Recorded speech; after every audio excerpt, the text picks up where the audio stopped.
it's going to be times 1 plus r. I sent the email to you guys.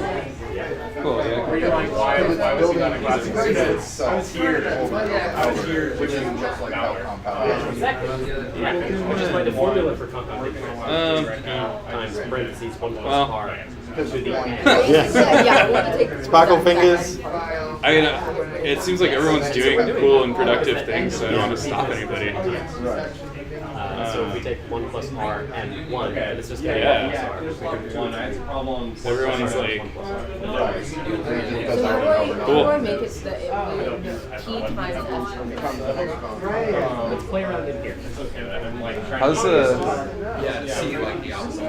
the project going? Do you have more than one developer? No, that's why I'm here recruiting. Oh my gosh. I'm looking for people.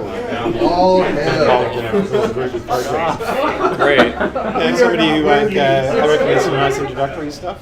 But there's also some cool shit if you want to get experience doing something like developing a project in Kotlin or Swift. I didn't even know what Kotlin was this morning. So yeah, that's interesting. Like if they want to do some rad, like cutting edge stuff. Yeah, so there's something for everybody. Documentation, Or something in voice recording, speech synthesis, all that.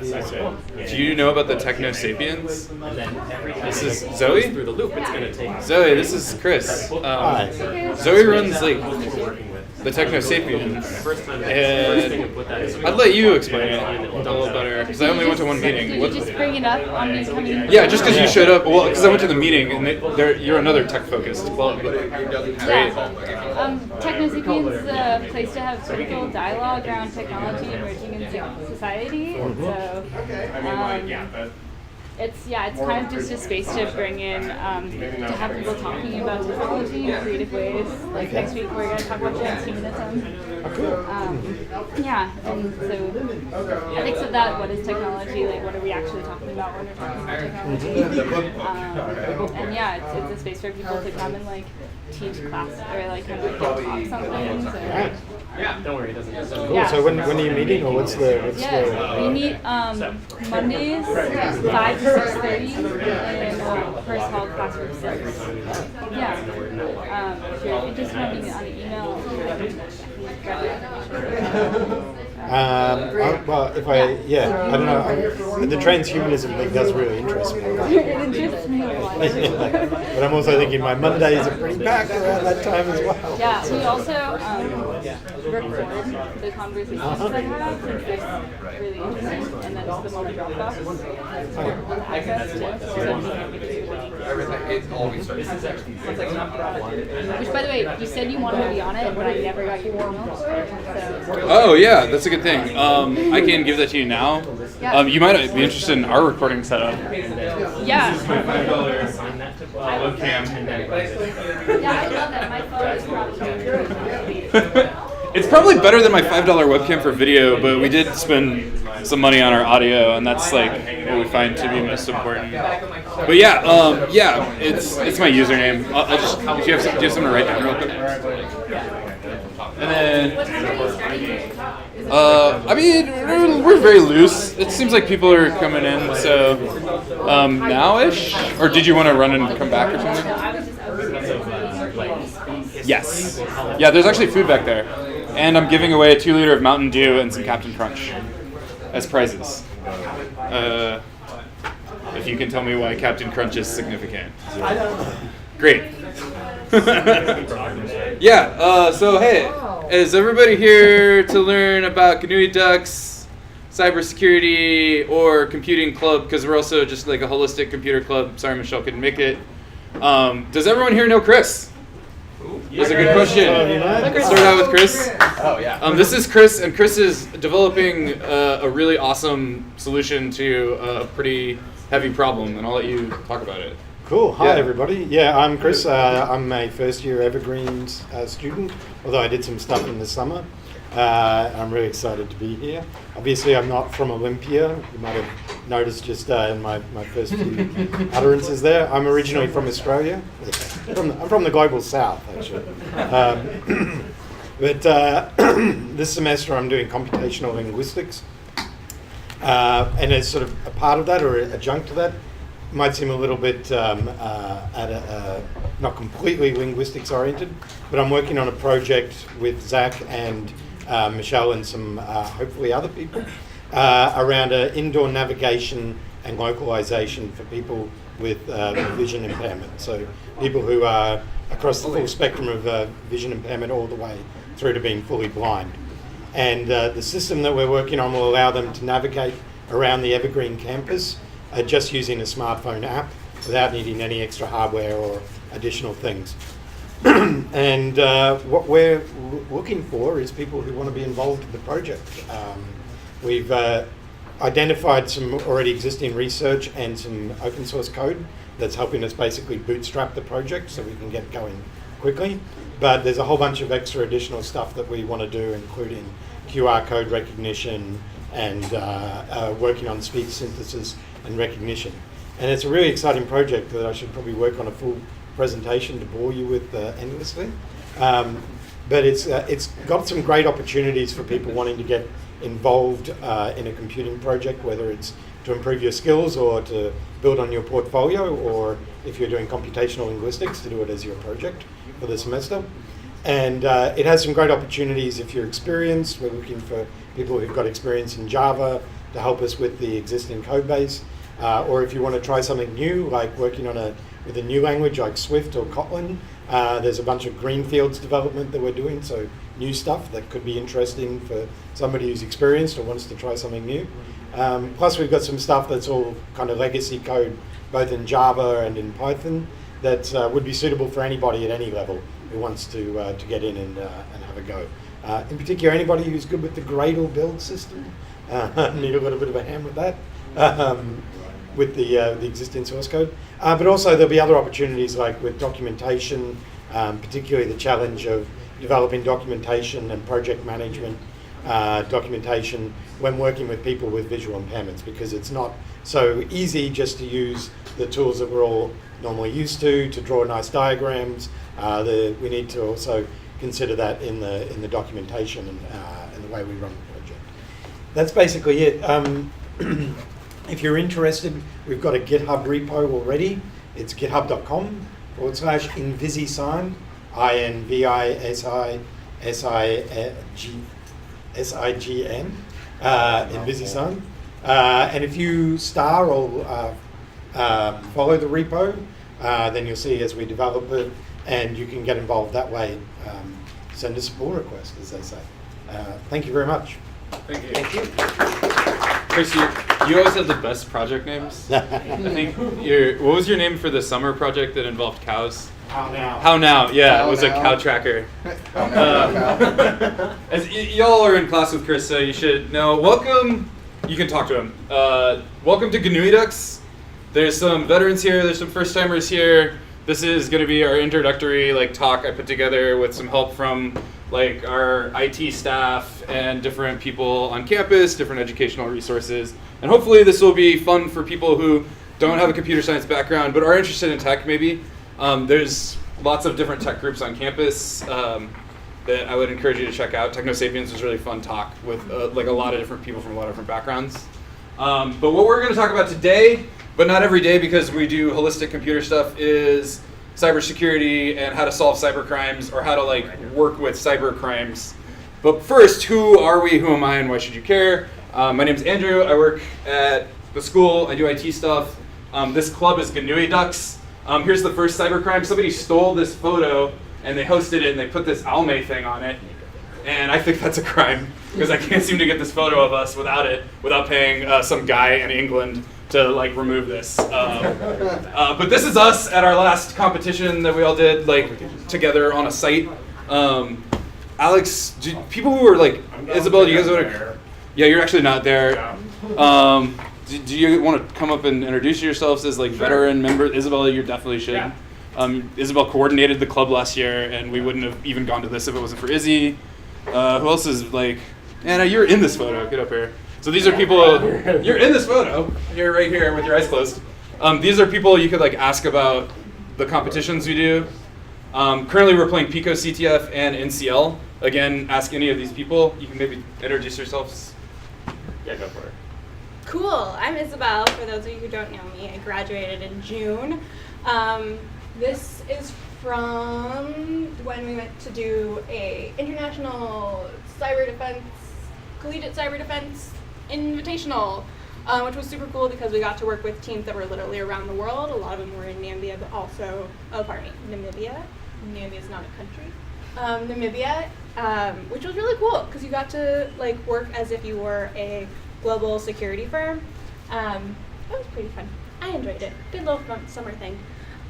But yeah, I was the coordinator last year, and I do a lot of cyber stuff. I don't know, should I say anything else? Is there anything else? Okay, cool. I mean, anyone? These are all very approachable people, so you can all come up and talk to us afterwards. I'm Alex. I'm in most of your guys' class, I think. But I guess I do mainly binary stuff. So if you guys are interested in more like technical hacking, I can do any of your guys' questions. I can try to help you with, or I can run lectures or anything like that on certain types of hacking techniques that are used commonly. Just let me know. That's kind of what I do. I'm Anna. I don't know. People ask me if I want to do something, and I'll usually get sucked into it. It's kind of how everything's happened so far on campus, and I think it's a good way to do it. I got to do things that I haven't done before. I'm not particularly great at anything, but I'll give a shot just about anything. Yeah. Great. So these are all people who have been down the road that you may or may not choose to go down. There's lots of different roads. So yeah, thanks. Okay, so like, what do we do? What's the CTF? Those are like great questions if you had them or if you don't. CTFs are like challenges for like security stuff. That's what we do. We play games. Today we're gonna play some games. Who knows about Route 13? Who knows what this means? Anybody know about? Come on, okay. All the people that were up here should be raising their hand. All right, so Is it like an anagram? yeah, so it's like one of the real basic ways to solve cryptography or to encrypt a message. You can like shift the alphabet 13 characters over. So here's a game. First person to tell me what this says. This is a Route 13 cipher. Wins Mountain Dew. This is TAA. Is it GNU-e-Ducks? All right, so it's you win the Mountain Dew. Great. So that's GNU-e-Ducks. Because it's Cybersecurity Awareness Month and the people who have already won this thing, no cheating, no telling people. Here's another one. Be aware, get your phones out. What is this symbol? Who is this symbol? If you can tell me, you win a book. And if you've already researched it, anybody know off the top of their head who can still play? Take a picture if you want to take a picture. See, Dan's smart. Dan's smart. Dan's taking a picture. All right, so while you're Googling and looking at things, you can come up to me later. Did somebody say it? That'd be funny. All right, now let's look at some common cyber crimes and let's make some plans about how do we react. So here's our first scenario. Grandma gets a call from tech support. Our friendly person from tech support calls Grandma, and this is what they look like. Anybody who can tell me what movie this is from wins a book. Oh man. Come on. Hacker. Great. You win a copy of The Art of War. Good. Okay, cool. Okay, so this is from Hackers. So Grandma gets a call from Crash Override. Crash Override helps Grandma fix some problems she didn't realize were on her computer, and the next time she boots it up, oh no, it looks like this! Who's seen this before? Has anyone seen this before? Okay, y'all don't go to the same websites I do. That's probably good.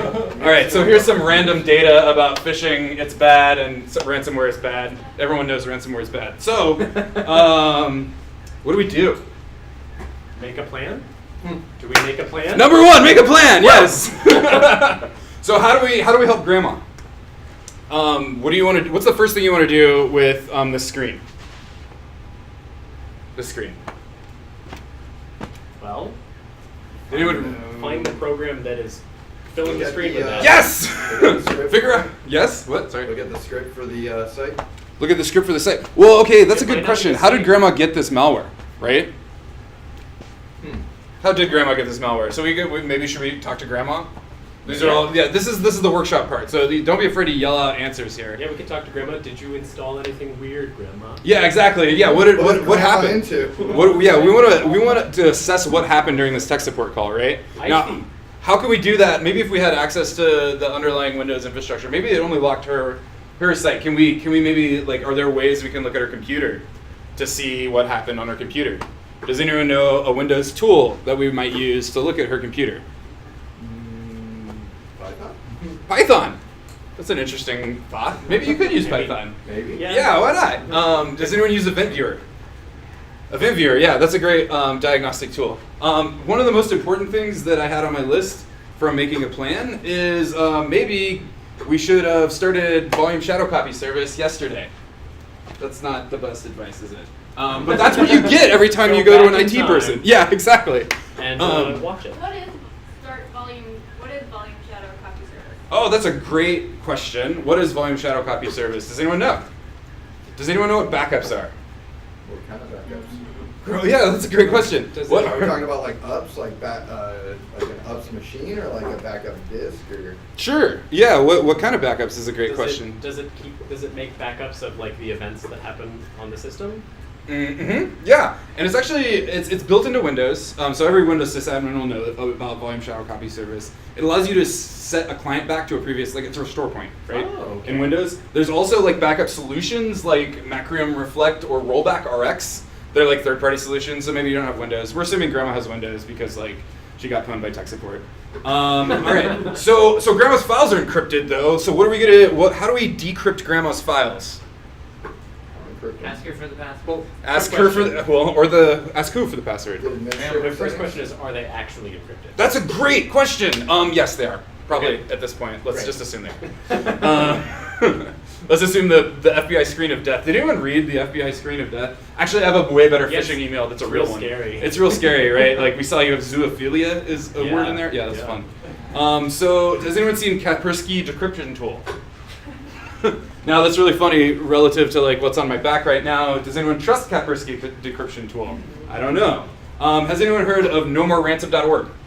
No. Okay, nomoreransom.org is huge because it is a joint project sponsored by the European Cybercrime Center, Kaspersky Lab, Intel Security, and a few like other Interpol agencies. What this does, if you go to this website, if you can assess what type of ransomware you have, they might have a decryption tool or a decryption algorithm for you.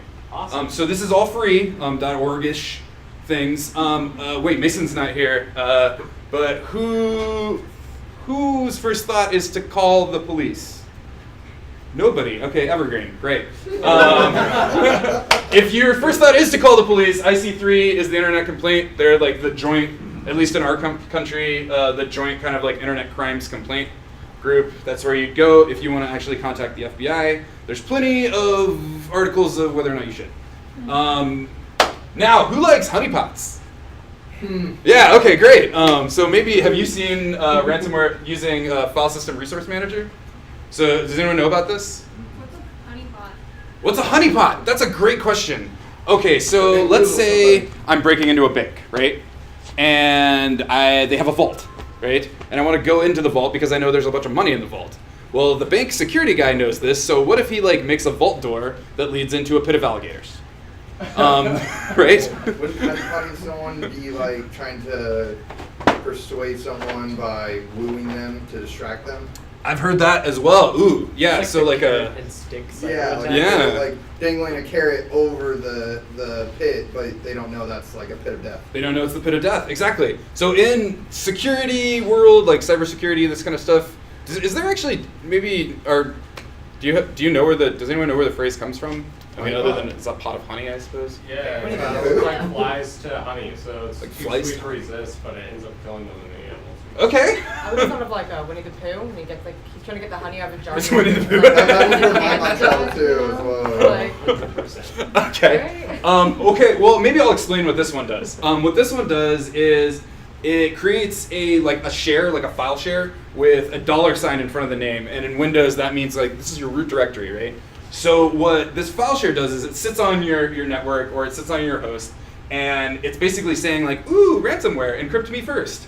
Well, that's great. So you can use PowerShell if your ransomware is dumb enough to fall for this, and PowerShell will say, oh, I see a user now encrypting this share that's designed to just like, it's like a canary in a gold mine or it's like a honeypot. So then as soon as FSRM realizes it's being encrypted or anything happens in this file share, because no one's supposed to use it, no legitimate use for this file share, then PowerShell kicks the user off the network or bans them from the domain. Again, that's why I said Google ransomware protective using FSRM. There's like, this is like a whole world of things. This talk is more for you all to be aware of things. We're not going to do any live demos. Maybe, I don't know. We'll see. Hopefully once we get down to some of this other stuff, you'll realize why. Cool, does everyone kind of feel a little bit better about dealing with ransomware? Next time grandma calls, you have like a plan of attack at least, right? Is this going to be, are the notes for this Sure. talk going to be available somewhere? Yeah, and I'm recording this. Okay. I should have said that up front. All right. What? Yeah. All right, so here's the next one. This is Barack. He was the president of some country once. And this is also a true story. He gets a phone call. One day Barack Obama gets a phone call. Probably not Barack Obama. This is not actually 100% true, but most of this is. Hey, it's hackers. Oh, hi, hackers. What can I do for you? Well, you know Joe Biden's kid? The one that you're in a bunch of photos with and you're always going to basketball games with? Oh, yeah, Hunter. Yeah, of course I know Hunter. What has he been up to? Well, we have photos of him doing drugs and we got his name published in the Ashley Madison leaks. Oh, that's interesting, right? So we figured if you'd send us some money, we could make the evidence go away, so you're going to pay us now, right? We also take Dogecoin. So, hang on. The United States loves privatization, so you've all just been hired as Obama's CTO. What are we doing? What are we going to do now for the Obama campaign? I think this happened right around re-election time, too. This was going to be a big ploy to like, ooh, Obama's VP's son is in Ashley Madison leaks. There's way worse dirt they have on him, but whatever. So what are we going to do? Make a plan. Oh, shit, I didn't. Make a plan to like actually do animations on your slides, huh? Okay, so what did we do last time, though? Well, we found out what the original issue, or what was looked at beforehand, or what did you look at, or what did you go right. to download. So, and what do you want to bet that the investigators did? They like assessed the validity of the actual. Oh no, my cool slide's gone. They assessed the validity. No, it's not. It's just in the wrong order. They assess the validity, right? So first thing we want to do is, let's say you or someone you know or Hunter Biden is getting, what's this called? Blackmailed? Yeah. Yeah. Cyber ransomed? So the first thing you want to do is like look at the Ashley Madison leaks, right? That makes sense, right? Let's assess that if the information is already out there. I'm going to show you the next slide is a really important slide as to why you want to assess the validity of these claims. And we're working for the President of the United States, the most powerful man on earth. Can we remove the data? Yeah. Is it possible? How does the country with the largest GDP eliminate something from a distributed network? Do we have the largest GDP? I don't know. I have no idea. They delete it. They delete it. How do they delete it? You tell me. Yeah, I know, that's a great question. I don't think it can be. I think when people are smart, how would you make sure that this information stayed redundant? Like if I was leaking this information. You could have one of your agencies seize the site, but that's about seize the way that it's getting onto the internet. But that isn't ideal. Yeah. Back it up to physical copy. Back it up to physical copies? Yeah, well, no, but we're trying to scrub it. Oh, you want to scrub it? Yeah, we want to scrub it. We're working for Obama, and we want to make this problem go away without paying the ransom. We can also call the people that are... Throw bombs at it? Yeah. Well, okay, I assume that's how he solved the problem originally. I don't think that with darknet stuff, does anyone know how Tor works? It's like very distributed, so like, I don't think there's a really, like the idea is it's gonna be hard. Even if you have a lot of money and time, I mean, and maybe somebody else, if you have better ideas, more complex ideas, you can, yeah. Contact Google and send it. That's really close, a lot closer to the truth probably than what yeah, I don't know if it can be scrubbed, but that kind of like brought up the idea of can you scrub stuff? Has anyone Googled themselves? Yes. all the narcissism. I do it every day. So does anyone know about like what a data broker is? What's a data broker? Okay, maybe they haven't heard this term before, but has everyone has heard of Equifax? Yeah. Experian, Innovis, LexisNexis, Spokio, FriendFinder, Facebook, Twitter, Google. Okay, so these are all data brokers, as in they work in data. Like their data is their product, right? There's this website called Shafe Shepherd, ShafeShepherd.com. /handbook. I think if you just go to I'm not going to say it anymore. You can read it. Worcestershire.com. This is like a handbook on how to get your information off of those sites. I have not done my homework on this at all. There's movements to like eliminate your footprint. This might be more of in this maybe a talk for Technosapiens, kind of how do you assess your footprint online, especially if you're doing things like drugs and going on Ashley Madison when you're in the middle of a really nasty divorce that's public. So knowing your data brokers is a really important thing, and then also like knowing who's hacking you and why are they hacking it, right? So that brings me to this next slide about assessing the validity. I should have made it larger, but I don't know how to do that. In like, I don't know. This made sense.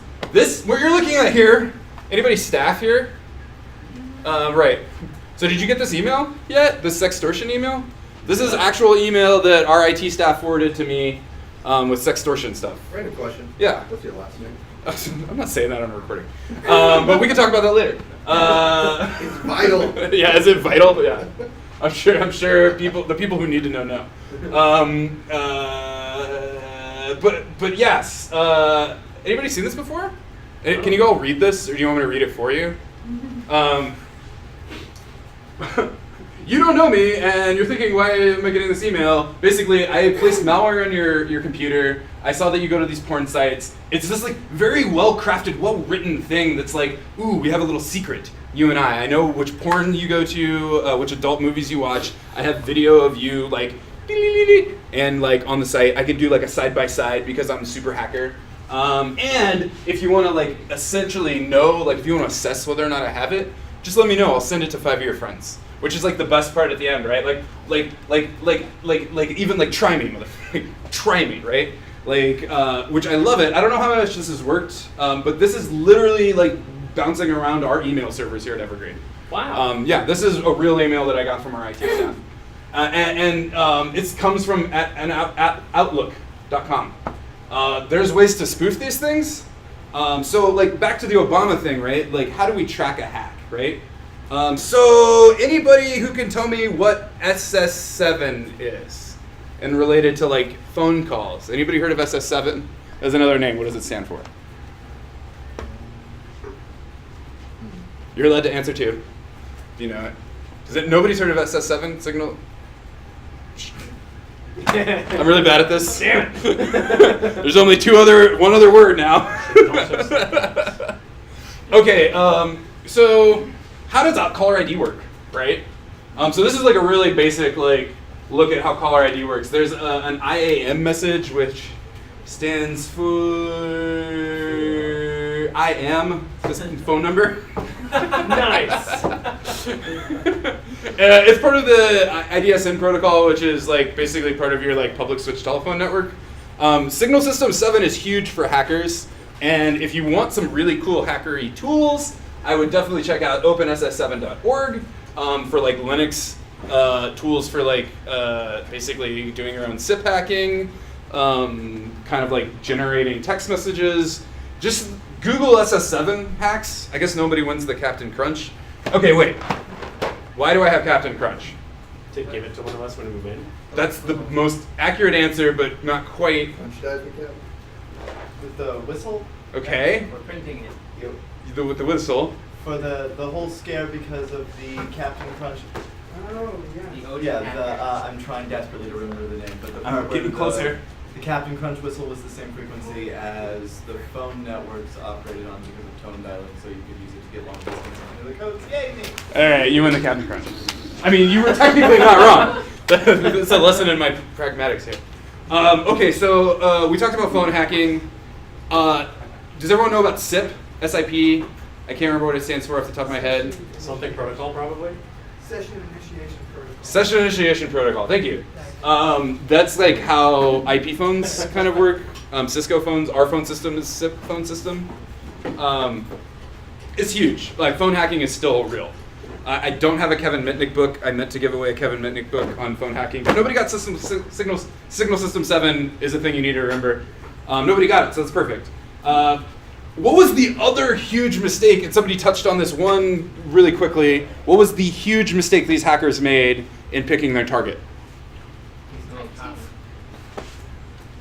Yeah, right. Yeah, you don't blackmail Barack Obama. Because this is probably how it's going to end, or something like this. And then he's like, how'd you get this number? But it doesn't matter, because the drones. Okay, so, cool. Let's move on to another example. Does anyone know Andy Greenberg? That guy. He's very JPEG in this photo. Very JPEG. Very JPEG. Does anyone? So many artifacts. Yeah, he's an artifact. Does anyone know Jeep Cherokee? This is a Jeep Cherokee. That was Andy Greenberg. This is a Jeep Cherokee. This is Andy's Jeep Cherokee after he challenged some hackers from Twitter to hack his Jeep Cherokee. This is them. They drove him. This is the guys. Left we have Charlie Miller. He's a security researcher at Twitter. And on the right we have Chris Velasek. He's the director of vehicle security research at IO Active. And does anyone have a car with Uconnect, StarConnect, OnStar, or whatever the Ford operating system that runs on top of Windows is? Does anyone have a computer in their car right now? Yeah, great. Yeah, don't raise your hands. Nobody wants to know. This is what can happen remotely with a cell phone. These guys are doing it. Obviously, I'm not doing audio pass-through. Nobody cares. But yeah, they were very quickly able to control everything in this guy's car with the cell phone connection. So the attack can be executed remotely and from miles away. What do we do about this? Set hackers on fire. Yeah. This is one of those weird automate ones. That? Yeah. Can we honeypot our car? We got computers. We just get a bunch of crappy Honda Civics and just let them drive in there. I mean, is there stuff we can do as I guess as consumers? How can we protect ourselves? Well, we can also not buy cars that have this. Oh, great idea. Do you think Jeep Cherokee sales took a hit at all? Probably not. Yeah, I don't know. I doubt it either. I should have looked that up. We should take a look at that and see if car hacking. But yeah, what else can we do? Is there? How do we the tech is inherently insecure, right? So, I mean, you might have had the best answer, really. Drive a stick. Yeah, I mean, get an old car. Buy used cars. Learn how to repair your car. I don't know, man. If tech phobia, yeah. What do you? Try to figure out how you can send software updates to cars, because that's not something that they typically do. So once a vulnerability is found, there's no way for them to send out a patch for it. Hack your car to patch your car. I like that. Yes. You can make it an ever-changing encryption system built into the actual computer in the car itself. Yes, I mean, again, hack your car, but then encrypt the communications. Yeah. I mean, I kind of wonder if that would make OnConnect not work or whatever. I'm sure it has a specific ID code, but you can have the ID code be encrypted and just have that ever changing, so you can't actually. Okay. Yeah. So you're like always spoofing your MAC address basically of your car. Constant. Every time you get in the car, it's a different car, like a different user agent string for your car. Or just you can have it be like a ghost file, so to speak, where it's like it says that it's something different, but the ID. Yeah. We've already got like, could we use sort of the same ideas like multiple key, like you define a function and that function is your key, and then all of your like passwords are points on that function. Sure. So we could define one of those that's really interesting and complex, and then if we have a way to. You're making a reality. This is great. If we make that really complex, then we could actually change the keys as long as they are of that same function. So as long as that function is stored somewhere safe and well encrypted, then you can't get into that, and the keys will always be changing. Yeah. Car crypto. So building your own encryption almost into your car. Yeah. Do you have a? I mean, that's really smart, but also could we just have it so it's turned off unless we need it? Because on car, the big thing is if you're in an accident, they're there to help you. So why not just not have it be functional until a sensor on your car is like, oh shit, you're in a crash. That's a great idea. But then couldn't that sensor be target of attack? It could be only if it's only if it's a software sensor. Right. Like if it's. But have it be a similar sensor to your the back airplane. So Yeah. you turn it. You then only have it connect if a physical sensor is. It's really hard to hack computers that aren't on. Yeah, that is the most secure computer is the one that's not plugged in, right? I don't think there is a country where like we're driving and the car's always connected. Like we're on the highway, I don't think it's going to be connected. I mean, we don't have like 4G, throughout the entire country for this to be possible. I see what you're saying. Yeah, so there are dead zones, right? Yeah. Did you? I had, I looked up the statistics and it didn't take a hit. Yep, okay, great. So, confirmed, Cherokee still sold as many cars that were insecure as secure. Nobody cares about the security of their car, except for y'all, but you're all college students, so none of you are driving a 2019 Jeep Cherokee, I'm guessing. Nope. So, yeah, look at this. Wrong group I'm preaching to you. I gotta leave to go to the dealership. Yeah, I know. I gotta put a time machine. Well, because now you can drive it from home, right? Like, Right. if you hack this, like, imagine, Drive like, to this the is... dealership itself. Yeah, like, this is the bad side of it, but what are the good things you can do Can with we put an self-driving? Asimo in the car? Yeah, why So not? just drive to the can store and use have the him same waddle tech. out. Yeah. And buy our groceries? You Can could we do that yet? get a lot of lulls out of this car. Yes. Well, you could probably use something similar to this with like self-driving cars and Yeah. stuff like that. Yeah, like James Bond, you like beep, and then it drives up to you. I mean, the Tesla does that, but you can hack. There are people who've hacked their own cars. I guess the idea is awareness with this, because unless you're working for Ford, which means you're working for Windows, which probably means you're working for somebody else. Yeah, it's levels, right? There was one thing that I don't think we mentioned yet, and it ties into your honeypot idea. You can honeypot your is- car. Which is, yeah, you can honeypot your car. Yeah. You could install some, like, counter malware, Yeah, I guess. yeah. So if someone tries to hack into it and they don't actually follow all the steps for your trap or whatever, Right. They get some horrible thing on their computer. Maybe Hmm. just something that tells you that this is where it's coming from. Mm-hmm. So if we can profile how these guys attack, obviously they didn't release this because it would be like huge. You don't. There's a thing called responsible disclosure. Unless you know, like a few of you know, like I saw your ears perk up. A few of you know about it, but basically the TLDR is if you discover something huge like this, where like if in the wrong hands it could like cause a lot of bedlam. The responsible thing to do is to tell the manufacturer as fast as possible. And then if they don't do anything, then the other responsible thing to do is then release it to everyone and not just one person. But that's a whole nother talk. This is a car again. This is Tony, or like one of the many free photos available on Plexels. Pexels, it's the best free stock photo site in one place. Did you know there's going to be ads in the middle of this? But honestly, I love this site because these are all Creative Commons Zero photos. So as hackers, I don't know why you would care, but I use this site all the time. And unfortunately, I get like really interesting stuff like this. This is actually not from Plexels. I don't know why this photo exists. But Tony is a fictional person who likes to play video games like Zelda, or the Game Child, or You Caught Me, I was just on our crappy off-brands. This is Bob Ross, Devil Beater, the best game never made. Speaking of games, this is called World of Warcraft. I don't know if any of you have ever heard of it. No, I'm really pissed. I'm really angering some people here. So let's create a scenario that's a real scenario.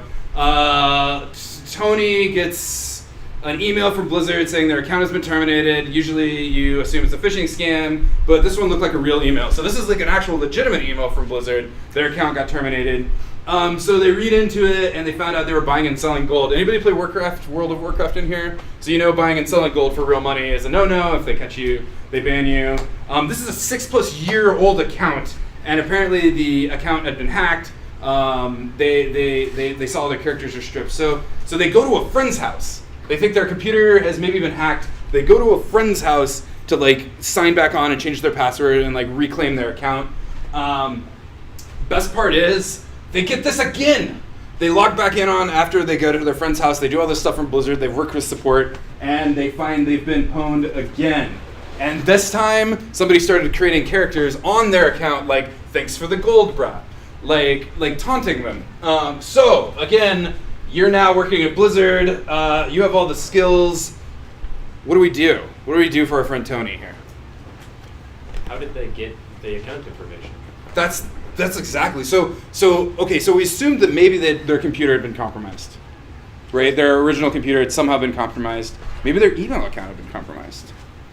Like, what are the possible attack vectors for this like possible scenario where they went from one to physical and let's assume air-gapped networks? What does air gap mean? As in, like, they're not connected. I mean, technically they're not air-gapped if they're both on the actual internet, but let's just assume that like these are possibly air-gapped networks. You know, it's a friend's house. It's on the internet. Let's not put air-gapping, but you know what I'm saying, right?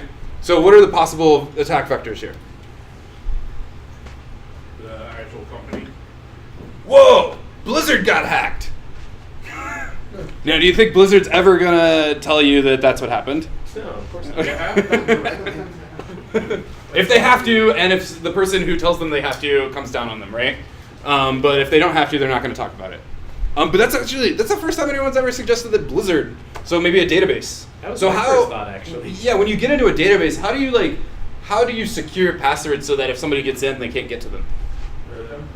MD5 hash. MD5 hashing, yes. So an MD5 hash is that currently unbeatable still, depending on the bit? Yeah, so people can brute force them now, right? Now they used to not be able to, but Moore's law is just, it's a thing. But yeah, so MD5, is that still the popular, does anyone know? Is that still the popular, like, what's that called? Not popular, but is that like the bare minimum set forth for database administrators, or like the guideline? What is the guideline? MD5, I think it is MD5 hashes, right? I think you're kind of right about that. That Windows has like a thing called NTLM. Is everyone kind of aware of hashing? I'm not going to give you a primer on hashing, but basically it's a way we can encrypt data and make it really hard to decrypt without a key, right? So let's say that they didn't. Who stores data in plain text? Don't be like me. Hi. Great. Or does anyone know about the Department of Labor? Because we just got back from a really cool conference this week, and there's a lot of stuff there that they have in plain text, apparently. Not this week, this summer. Yeah, a lot of people are storing things in plain text. So that brings us to our pop quiz. Great. Let's see, I still have a lot of books to give away. All right, so what do these 3 Chinese PLA officers have in common? And bonus question, which one is nicknamed Ugly Gorilla? Right. That's great, yeah. Anybody know who these 3 are? What do they have in common? They're dead. According to some people, maybe, yes. Oh, other than their Chinese PLA officers, yes, that's great. Leaked information? What? They leaked information? They did. They did leak information. That's great. Realize the third one. All right. Well, is that the best guess for anybody? Okay, you win RTFM. The Red Team Field Manual, sponsored by the Red Army. So all 3 of these are the first. There are 3 of 5 different people, but 5 people wouldn't fit on the slide.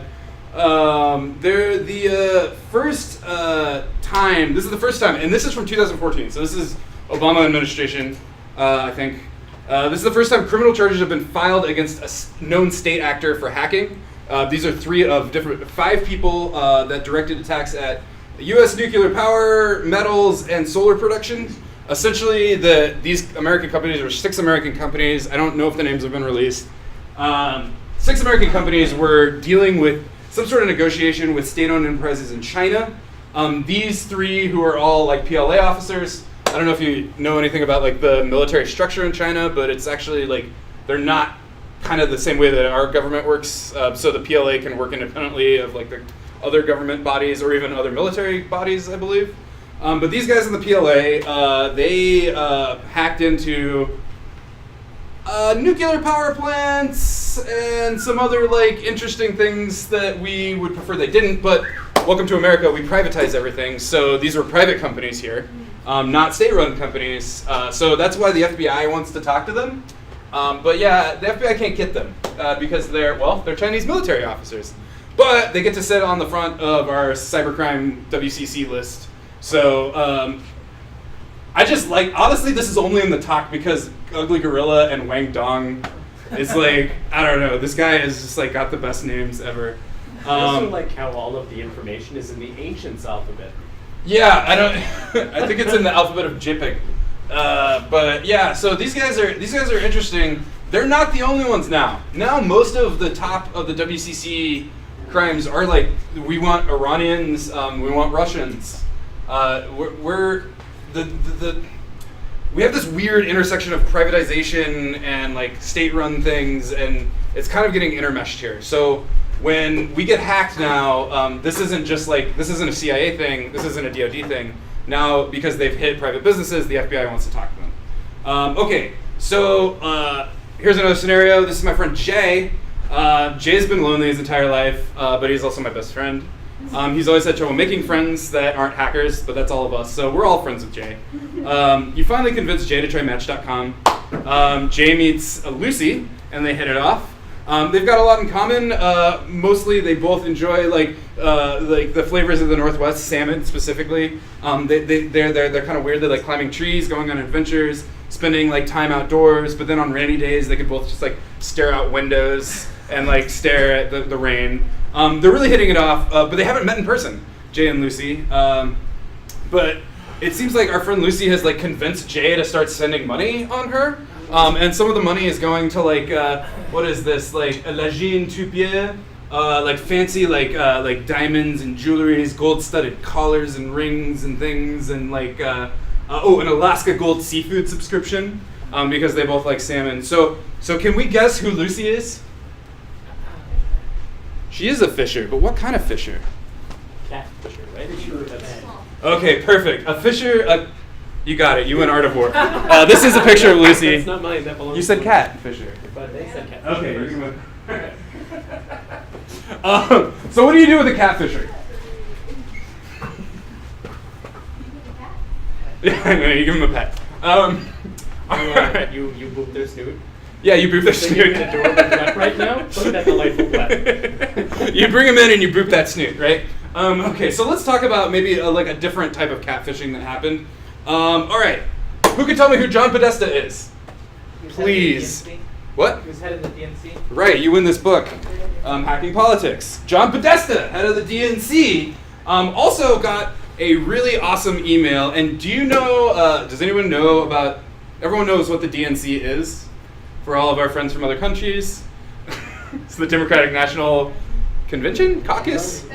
Convention, committee, whatever. Democrats, they're one of our one-party system here in America. They were trying to win the election for this lady, Hillary Clinton, but unfortunately, he looks sad because he just got done testifying to Congress that the reason they got hacked was because he accidentally fat-fingered the word illegitimate instead of legitimate. So he forwarded a phishing email he knew was a phishing email, and said instead of saying this is a legitimate email, or instead of saying this is an illegitimate email, he wrote the word legitimate. Those are literally the words he used to testify in front of Congress about why the DNC was breached. They get phishing emails all the time, but once they got in, what do you think they did? Persistence. Exactly, persistence. So what's persistence for all of our friends who aren't red teamers? Persistence. Yeah, so how do you think they got persistence? Backdoor. Backdoor. That's a great question. So persistence is ability to continue interacting with the data? Yes, exactly. Okay. Yeah, so like maybe like a mechanism that allows me to stay on your network. So if we're talking a Windows network, where am I going to move to try and get this persistence? Like what's the jugular of a Windows network, really? System 32. What is System 32? Everything. It's everything. Let's talk about like more like a Windows domain though. Like on a Windows domain, what's the jugular of the domain really? Like what handles all the users? Domain controller. Active Directory, yes. So if you're gonna hit a Windows network, what do you want to pwn first? I think, did you just say it, Active Directory? Yes, Active Directory, good. I want to be able to create users. I want to be able to delete users. I want to own the Active Directory server, right? Then, or LDAP or whatever they're using for authentication. Then where am I gonna go? If I'm hitting the DNC, there's one other part of Windows Server.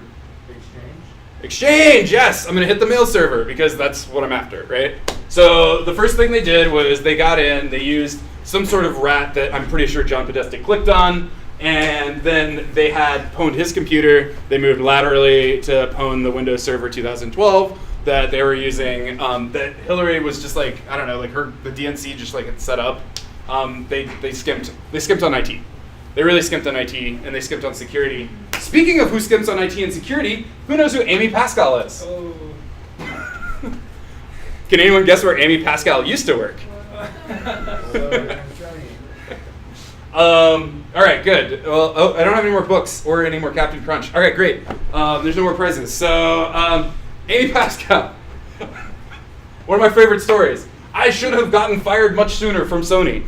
She was the one who got fired from Sony, but she was the executive that took the heat for the Sony hack. But then what she did was she went on and started her own company that, has anyone seen the new Ghostbusters movie?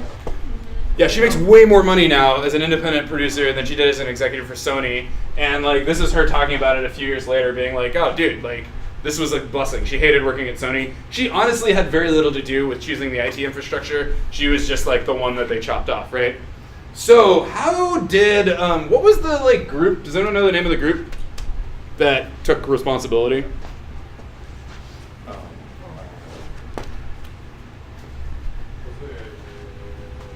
Is it on that sign there? Or is that something? I can't remember the name of the group. Does anyone know who the United States government thinks it was?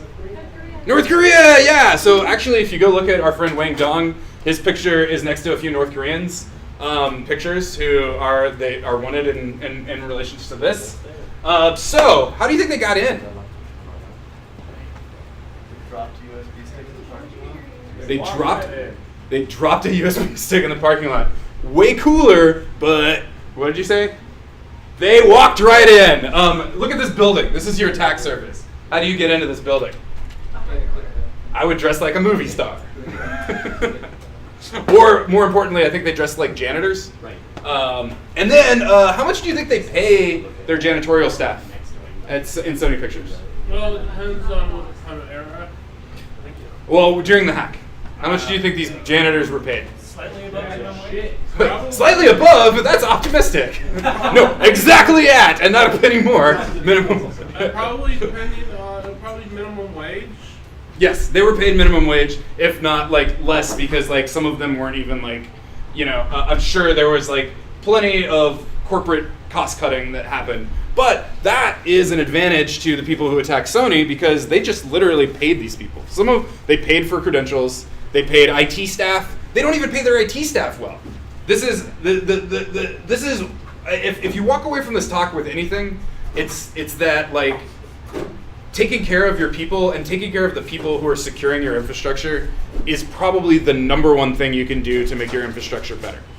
Is hiring competent security staff, and just taking care of the janitor because his beepy gets him into every door, right? The guy who cleans up the spills in the lab should probably be well taken care of because anyone who has access to your space is easily manipulated if they don't have all their needs met, right? So if they're struggling financially, one of the big things, if we're going to hire somebody to work in intelligence, if we're going to hire somebody to work for the FBI, we want to make sure you don't have debt. Because if you're struggling financially, you're the easiest target. For a foreign actor to just show up and take care of all your debt in exchange for just leaving a door propped open, leaving a little password written somewhere. That was the attack vector here. They basically exploited the fact that Sony didn't take care of their staff. They paid off the staff. Some of the staff worked for free. According to different interviews, obviously I'm not at all connected to this hack whatsoever. This is just me doing internet research. But how do you think the Equifax hack happened? Where did they hit Equifax? I think it was Venezuela, which is dealing with one of the worst economic crises of its country's history. Well, what a great time to just for $20 probably American, I could probably move some things down in Venezuela. That's a lot of money right now. How are all the scammers paid? How are there tons and tons of warehouses full of people making these scam phone calls? Well, the economy, right? The economy in India is different, so you can pay people differently. How does Fiverr work, right? So understanding the economics of your business and then also investing in the people that are going to secure it should hopefully be the big takeaway. So yeah, I guess wrong keyboard. How do you solve every cybercrime? Well, you just ask the CTO of any corp, and this is probably the answer you're going to get. But hopefully the people in this room will go out and change that. And that's like why you're all here. Here's that one thing that we can do. Yeah. Which is make sure that people that are part of our security system, not just like the system itself, but everyone that works there that could be a liability, make sure that their needs are met. Because, Exactly. You know, then they can't have their livelihood threatened or their life greatly enriched by someone who wants to hack your stuff. Exactly, yeah. So, I mean, if you go on and end up in like a management position, just keep that in mind. If you're not taking care of your IT staff, somebody else will. Well, I mean, only if you're, securing anything important, I guess. But sometimes, you'd be really surprised. Yeah, you'd be really surprised what gets hacked. I have some friends at Fish and Wildlife, and they're huge. They get hacked all the time because eco-terrorism and like fishing is a huge industry. Yeah. It's crazy. Our school, we get obviously hit all the time. So the other takeaway, join GNU-e-Ducks. We meet in here every Wednesday at 1, and we'll be an official club. Questions? Well, I guess it's kind of a comment, but the crest you brought up earlier, the two-headed bird with Yes. the shield. I'm curious. I figured out what it is, and I'm curious as to why you brought it up. Because it's National Cybersecurity Awareness Month. And then we talked about the election. And you're not looking at the right one. You might not be looking at the right one. It's the Spitz, right? So. Wait, did you already look it up? You're really close, though. You're really watching. Yeah. Jack, that's not fair. Jackie told you. Why'd you put, is there any You're reason close. for why But you brought it up? that's the antiquated. That's the organization before. No, because it's National Cybersecurity Awareness Month. We talked about the election hack. Oh. That's why I was like, everyone should know. Because a lot of people talk about the election, they talk about Russia, they talk about Russian hacking, but nobody actually knows it's called Spetsnaz. Sure. Yeah, they're the equivalent of the NSA for the FSB. The subsection of FSB. Yeah, they're the subsection of FSB, which is their like. So they would be the ones if Russia was doing any state-sponsored hacking. That would yeah. So and mostly just because like people, it's such a hot button like Russian hacker, but nobody actually even knows. Nobody like half people don't even know the FSB is what it's called now. People still say KGB. It's like the Cold War's over. Like you're already aware of it. Wait, did you get it? Oh wait, you didn't get it though. Well, not quite. So that was our talk. Woo!